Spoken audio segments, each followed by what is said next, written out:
Exactly what you said. I personally met with the victim, and I met with the victim's parents. We had a very good discussion. After that meeting, or during that meeting, I made the decision this victim doesn't need to go through a public trial.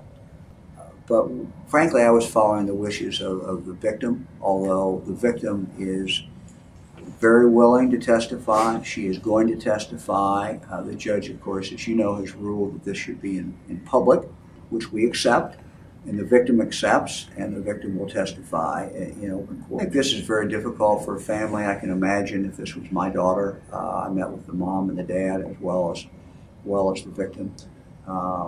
If this was my child, I would just be torn up by it. The prospect of her having to testify, I think is very, very tough. But she's doing okay. This is a tough situation for her to go through.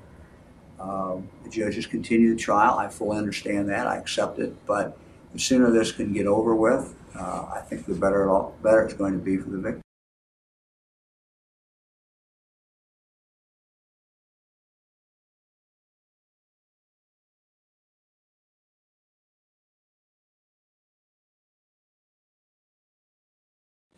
Our investigation is continuing.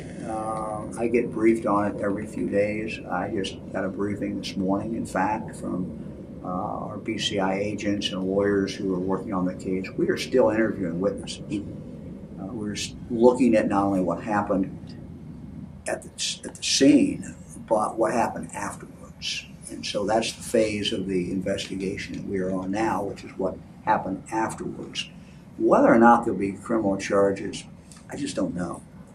We want to complete the investigation, and then we'll sit down and make that decision whether or not there is evidence there to prosecute anyone else. I mean, if there's evidence to prosecute someone, we will do it. If there's not, we obviously will not do it. Would that include people maybe such as the homeowners where the parties were held, if you find some? Well, I'm not going to exclude anybody. I mean, we're going to look at every aspect of this. This was a tragic night. You had people who had knowledge of it.